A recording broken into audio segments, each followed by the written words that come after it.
She was cleaning the reception area until the company president heard her speaking Chinese, Spanish, and French fluently. What unfolded next stunned the entire organization. Most employees barely noticed the janitorial staff at Sterling Global Corporation. Not from cruelty, simply routine. They arrived after business hours with their supply carts, emptying wastepaper baskets, sanitizing meeting tables, becoming part of the scenery like background music. It was Tuesday morning in central Dallas, Texas, and the corporate headquarters hummed with clicking heels on marble, fingers tapping smartphones, urgent deadline discussions, and executives gripping coffee cups like lifelines. Marcus Thompson, the company president, was midway through his journey from the underground parking to his 20th floor corner office when he heard something remarkable. A voice, not just any voice, articulate, confident, flowing in a language he recognized from his recent business trip to the Beijing branch office. Mandarin Chinese. This stopped him completely. Not because someone was speaking Mandarin, but because of who was speaking it. He looked around, expecting to spot one of the international account managers who'd arrived early, but then he located the source. A woman wearing a forest green maintenance uniform, her hair styled in neat braids, standing beside the electronic building directory. She was engaged in conversation with an elderly gentleman in a charcoal blazer and wire-rimmed spectacles, who appeared both puzzled and grateful. She gestured patiently, her tone reassuring and professional, guiding him toward the elevator bank. Thompson squinted. He'd encountered her before passing through corridors after extended meetings, consistently courteous, consistently silent, rarely establishing eye contact unless addressed directly. He hadn't even learned her name. Yet here she stood, seamlessly translating and explaining navigation procedures in a language most citizens couldn't even attempt to pronounce properly. He moved closer deliberately. As he approached, she concluded the Chinese conversation and pivoted toward a courier clutching a delivery receipt. "Donde necesita ir exactamente?" she asked, smoothly transitioning into Spanish. The courier's expression brightened. "Muchas gracias, señorita." Then, just as naturally, she addressed a contractor nearby examining incorrectly labeled equipment boxes. "Vous cherchez la salle de conférence au deuxième étage," she informed him in French, indicating the direction with a gentle smile. Thompson's jaw tightened slightly, not from irritation, but from something deeper, something more uncomfortable, a sharp pang of recognition. He'd spent more than 25 years in international business, supervised global expansions, contracted professional interpreters, developed multicultural training initiatives. Yet here, within his own headquarters, the most linguistically talented individual he'd encountered in recent memory had been maintaining restrooms just 3 floors beneath his office. He approached her, more intrigued than authoritative. "Pardon me?" She turned toward him, surprised but composed. "Yes, sir." He offered a slight smile. "That was Chinese, correct?" "Yes, sir." "You speak it fluently?" "Yes." "And Spanish?" "French?" She nodded. "Also Portuguese, German, Arabic, Italian, Swahili, and I can read Latin, though I don't usually mention that." He stared. "You're telling me you're fluent in 9 languages?" "Yes, sir." No boasting in her voice, no false modesty, just facts. Direct as a measuring tape. He gazed at her momentarily, attempting to process that a custodial worker in his building, a woman who mopped floors silently each evening, was essentially a walking linguistic encyclopedia. "What's your name?" he finally asked. "Maria Santos." "Miss Santos, do you have a few minutes available?" Her eyebrows lifted slightly. "Right now?" "Yes, I'd appreciate speaking with you in my office." He observed her moment of uncertainty. Not exactly fear, but that instinctive response people develop when they're accustomed to being overlooked or dismissed. She nodded slowly. All right. He pressed the elevator call button, holding the doors as she entered. Inside the ascending car, silence settled briefly. I've been employed here for 14 years, she said suddenly, as they rose toward the executive level. He glanced at her. Never imagined I'd be invited upstairs. He gave a quiet, knowing smile. You might be amazed how rapidly circumstances can shift. But he had no concept of just how dramatically everything was about to change. Not for her, and not for him. The elevator chimed their arrival. Maria stepped out first, her footsteps muted on the polished hardwood of the executive corridor. The air carried scents of lemon and leather, the smell of success. If you could assign an aroma to it. Thompson's secretary looked up, wide-eyed at seeing Maria beside him. He offered no explanation, simply nodded for her to allow them through. Inside his glass-walled office, he gestured toward a chair facing his desk. Please have a seat. She sat carefully, hands folded in her lap, eyes scanning the room methodically. She wasn't impressed, just observant. A massive world map decorated the wall behind him, every continent marked with colored pins. On the side table sat espresso cups, a photograph of his twin sons, and a dusty recognition plaque from a trade conference in Frankfurt. Thompson settled across from her, leaning forward slightly. Maria, I'm going to be direct. I didn't anticipate having this conversation today. She gave a small nod, maintaining perfect posture, her expression unreadable. But I just witnessed you speak 3 languages like you were switching radio stations. I need to understand. How does someone with your abilities end up working here as maintenance staff? For a moment, she remained silent. Her gaze shifted toward the window, then returned to him. Do you have time for the complete story? I wouldn't have asked otherwise. She exhaled. Very well. She rubbed her palms together as if preparing the words. I was born in El Paso, Texas, an only child. My father worked construction. My mother was a home health aide. We didn't have luxury, but they labored tirelessly, treated education like sacred duty. I earned a full scholarship to UT Austin, studied linguistics, was completing my master's degree when my mother became ill. She paused. I returned home to care for her. 6 months later, my father suffered a heart attack. Everything collapsed after that. She tilted her head slightly, as if rewinding memories before voicing them.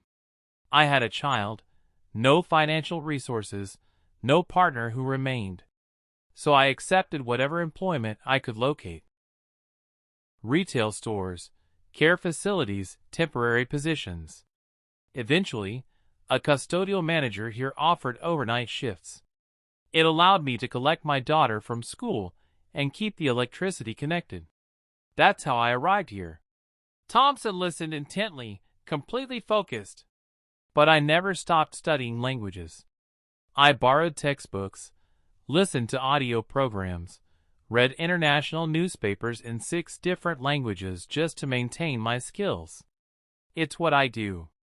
It's the only activity that makes me feel like I still have value. Her voice remained steady. It wasn't rehearsed or dramatic, just honest. Most people never inquired, she added. They observed the uniform and made assumptions. That final word lingered in the air. Assumptions. Thompson leaned back in his chair, the weight of her story settling in his chest like a stone. We've collaborated with this year. Where did you discover her? Thompson glanced at Maria, who was already collecting empty water glasses on a tray. Right here, he replied. In the hallway afterward, he caught up with her. Have you done professional translation work before? She shook her head. Just assisted people at medical facilities, government offices, situations like that. Never certified, no time for formal training. My daughter required my attention. Thompson nodded. And where is she now? She's 27, working as a nurse in Phoenix. Funded her education independently, stubborn like her mother. They both smiled, and momentarily it didn't feel like CO and custodian. Simply two people discussing life. They returned to the service level where Maria clocked back in. She had 3 more floors to clean before her shift ended. But before departing, she said something that resonated with him. "I didn't accomplish anything exceptional today." He looked at her, eyebrows raised. "That's not how it appeared to me." She offered a small smile and walked away. That evening, Thompson sat in his vehicle for an extended period before driving home. He contemplated everything: the pressure to expand the company, investor presentations, endless conversations about diversity, and untapped potential. All this time, they'd been searching externally, recruiting internationally, seeking fresh talent. But sometimes the treasure's already in your own backyard. And once you recognize that, the genuine question becomes, what will you do about it? The following morning, Maria's access card registered at an unusual time. She had just finished cleaning the West Lobby when her supervisor, Roberto, tapped her shoulder with an expression that wasn't exactly annoyed but wasn't typical either. "Hey, Maria, Mr. Thompson requested to see you again." She blinked. "Did I make a mistake?" Roberto shook his head. "He didn't specify, just instructed me to send you up."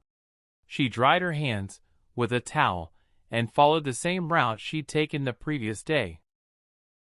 Only this time, everyone in the building seemed to notice her. People she passed glanced up. Some whispered. One receptionist even offered a friendly smile, as if she knew something Maria didn't. When she entered the executive suite, Thompson stood by the window, drinking black coffee and gazing at the skyline. "Come in," he said without turning around initially. She waited quietly by the entrance until he faced her. "I've been reflecting," he said, placing his mug on a coaster, "about wasted talent. How many people never receive opportunities?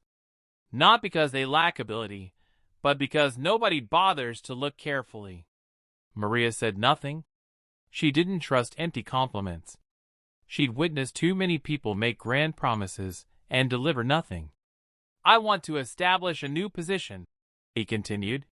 "Something that didn't exist before, something this company desperately needs, even though we didn't realize it." Now she furrowed her brow. "For what purpose?" "International Cultural Coordinator. Someone who can speak the languages, understand nuances, manage visitors, vendors, documentation, all the global connections we're constantly struggling with." Her mouth opened, but no words emerged. "You're qualified probably more than most people on our leadership team, honestly, and you've already demonstrated you can handle it with grace, patience, and intelligence." She stared at him, eyes narrowing slightly. "Is this genuine?" "As genuine as it gets. I don't possess a college degree. You have something superior: real-world experience, dedication, and fluency in 9 languages. Do you think I care about a diploma?" She shifted her weight, still uncertain. "Why me?" He looked directly at her. "Because I watched you resolve 3 problems in 3 languages before 9:30 a.m. yesterday. And because I'm tired of walking past people like you individuals doing double the work for half the recognition." Maria crossed her arms. "You understand what people will say. I don't care." She studied him for a long moment, then released a slow breath. "I've never held an office position," she said. "Never had a professional title. You'll adapt quickly. I don't own appropriate business attire. HR will provide a clothing allowance." She gave a dry laugh. "You've considered everything, haven't you?" "I'm attempting to." A lengthy pause stretched between them. Then Maria asked softly, "What about my overnight duties? Who takes over?" Thompson smiled. "We'll find someone. But no one can replace you." For an extended moment, neither spoke. She examined her hands, then looked back at him. "You're certain this isn't charity?" He shook his head. "This is long overdue recognition." She bit her lip, eyes glistening, but she blinked back the tears before they fell. "All right then," she said, voice firm. "Let's see what I can accomplish." He extended his hand. She shook it. It wasn't merely a handshake. It was history being rewritten. But neither anticipated how everyone else in the building would respond. By Thursday, the news had spread faster than the elevators. Maria Santos, the custodian from the night shift, had been promoted to an executive-level position. Nobody knew the complete story, just fragments. That she spoke numerous languages. That the president himself had selected her. That she might have some classified background, perhaps government service, maybe even intelligence work. The speculation bounced from cubicle to conference room. Some people were curious, others smiled and said, "Good for her." But not everyone was applauding. In the employee cafeteria, two marketing coordinators leaned close over their salads. "I'm just saying," one whispered, "I have a master's in international commerce, and I've been waiting 3 years for advancement. This woman was cleaning bathrooms last week." Her colleague shrugged. "Perhaps she possesses knowledge we don't." "Please. It's Thompson trying to appear progressive. Checking boxes." That same energy filtered into boardrooms and instant messages. Quiet resentment mixed with bewilderment. People weren't accustomed to upward mobility coming from outside the traditional hierarchy. Maria sensed it the moment she entered her new office on the 15th floor. It was modest, just a desk, a plant, and a computer she hadn't used yet. But to her, it resembled another world. When HR completed her orientation, she requested to keep her maintenance uniform. Not to wear, just to remember. That afternoon, she met with David, Director of International Operations. He entered with a clipboard and stern expression. Didn't shake her hand. Didn't sit. "So you're the new coordinator," he said like it was a joke disguised as politeness. Maria looked up. "That's what I understand. Do you have experience in corporate settings?" She smiled. "Only from the outside looking in." He didn't laugh. "I have reports from Italy, contracts from our Dubai partners, and a complete vendor crisis in Sao Paulo. Think you can manage that?" She stood. "I'll need several hours to review everything, but yes." David dropped the folder on her desk and departed. Later that evening, Thompson visited her office. "How was day 1? She exhaled, leaning back in her chair. "I've experienced worse." He smiled. "David giving you trouble?" "He doesn't intimidate me." "I assumed as much." She paused, then added, "But may I ask you something?" "Anything." "Why now?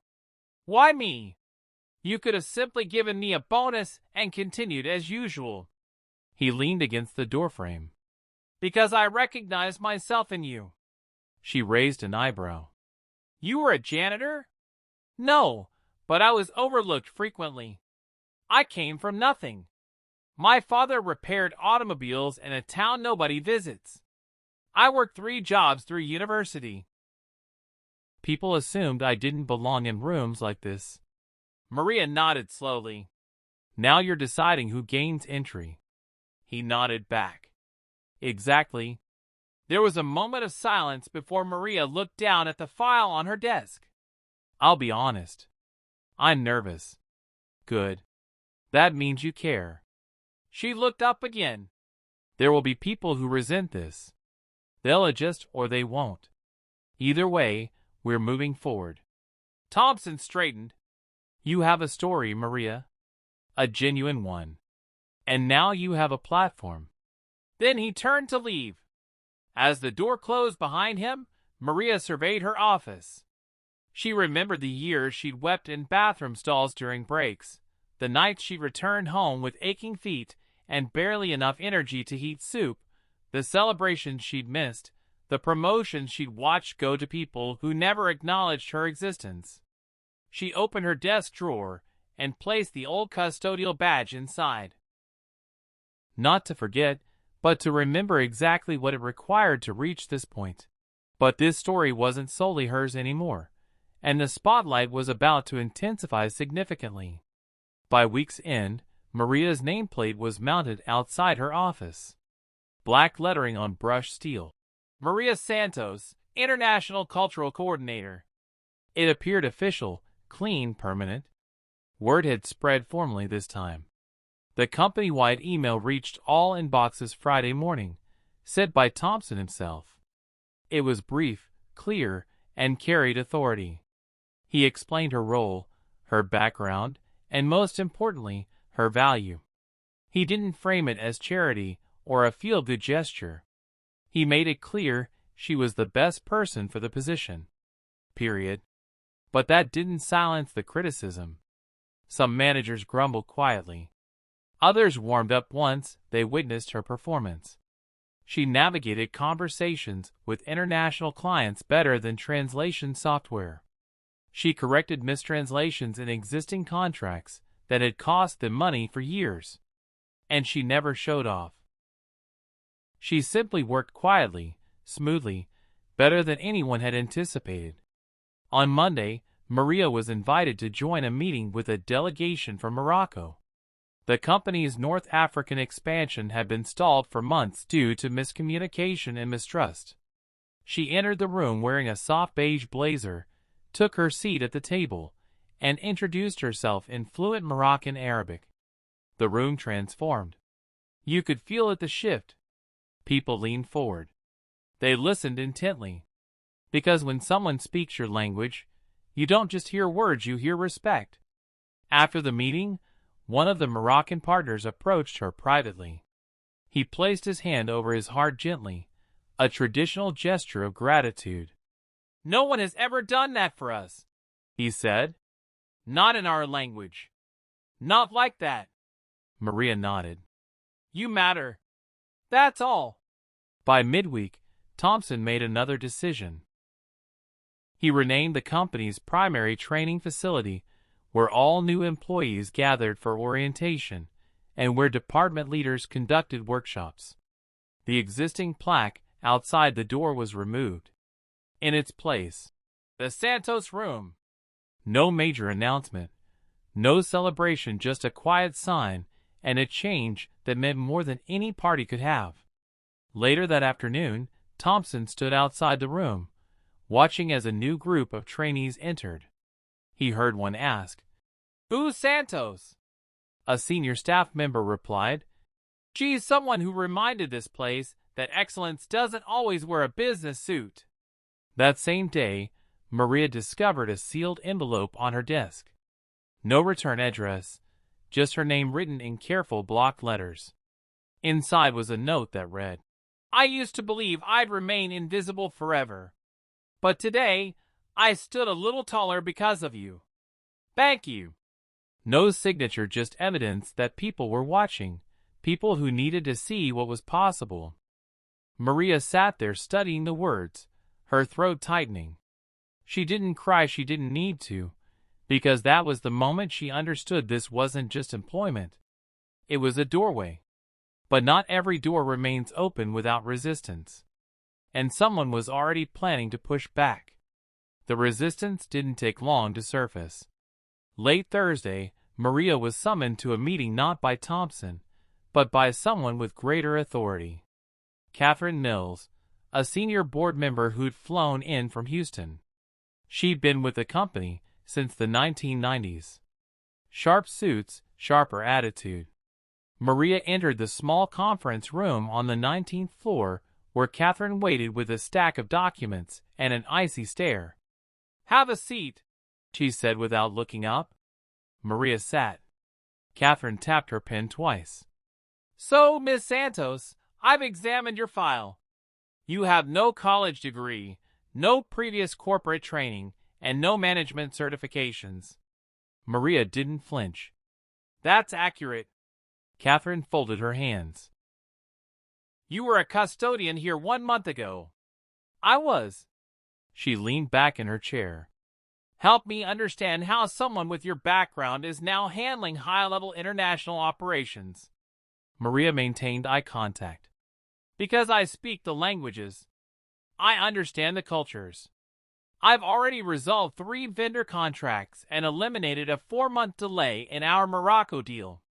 I also helped secure a preliminary agreement with our Brazilian partners that legal is finalizing next week. Catherine pursed her lips. You believe this company should be managed on intuition and charisma? Maria smiled slightly. No, ma'am. I believe it should be managed on results. Catherine blinked. That was the first time Maria had seen her hesitate. I don't need to be popular, Maria added, but I do need to be effective. And I am. Catherine stood and slowly closed the folder. You're a risk. I'm accustomed to that, Maria said quietly. My entire life has been one. When the meeting concluded, Maria didn't return to her office immediately. She walked outside the building and sat on a bench across the street, gazing at the glass tower where she now worked. So many years she had walked past that building wearing the same uniform, carrying cleaning supplies, wondering if anyone noticed her. Now they all did, and some didn't appreciate it. She pulled out her phone and called her daughter. Hey, Mom, her daughter answered. Everything okay? Maria hesitated, then nodded to herself. Yes, just needed to hear your voice. You sure? I'm sure. They talked for several minutes, mostly about trivial things, groceries, her daughter's cat, a new show she wanted to watch. But just hearing her laugh steadied Maria. After they hung up, she sat in silence. Then she stood, walked back across the street, and rode the elevator to her floor. By the next morning, word of the Catherine Mills meeting had somehow circulated. And to everyone's surprise, Maria didn't retreat. She arrived early, participated in a team meeting, took a call with the German office without requiring a translator, calm, sharp, unaffected. That same day, a handwritten note appeared on the whiteboard outside her office. We see you. No signature, just 3 words that meant everything. In the following weeks, something remarkable occurred. People began approaching her not just for translation, but for advice, guidance, confidence. She became the person others consulted before pitching ideas. She would sit with new hires and offer tips before major presentations, never condescending to anyone. One of the trainees, a quiet Korean young man named Jean, asked her, How did you learn all those languages? She smiled. 1 word at a time. Same way you will. Maria wasn't just performing her job, she was transforming the culture. One afternoon, Thompson joined her for coffee in the break room. Been hearing positive feedback, he said. She sipped from her cup. Been trying to ignore the negative comments. You're creating ripples. She looked at him. Is that beneficial? He smiled. Around here? It means you're making a difference. They stood in comfortable silence momentarily. You know, he added, I've been considering launching a development program for internal talent, especially people working in non-desk positions. There are probably more Marias in this building. She nodded. There are. They just haven't been noticed yet. He looked at her. Want to help me create it? She smiled. Already designing it mentally. By month's end, the pilot program launched. A new initiative called Voices Within, designed to provide workers across all departments access to language training, leadership mentoring, and visibility across divisions. It was Maria's concept, and it gained tremendous momentum. Eventually, she was invited to speak at a business leadership conference in Austin, where she shared her story not as an inspirational tale, but as a wake-up call. I was never just a custodian, she told the audience. I was fluent. I was capable. I was prepared. But nobody ever looked carefully enough to see it. So the next time you pass someone without a title, ask yourself, what am I really missing? The room fell silent. Then it erupted in sustained applause. Afterward, A young woman approached her with tears streaming down her face. My grandmother cleans offices, she said, and she speaks 4 languages. I used to feel embarrassed admitting that. Maria touched her arm. Never be ashamed of your origins. The only shame is remaining blind to brilliance. She walked out of that building taller than she'd ever felt in her life. Not because of the applause, not because of the promotion, but because she hadn't changed who she was to fit the role. She'd brought herself every layer of her story with her. And that made all the difference. Never assume you know someone's value based on their clothing, their workplace, or their resume. Talent has no uniform. Intelligence requires no permission. And brilliance can walk past you wearing a name tag, carrying cleaning supplies. If you've ever been overlooked, underestimated, or ignored, keep persevering. The right person will see you. And when they do, don't be afraid to claim that seat at the table. Better yet, bring a few more chairs.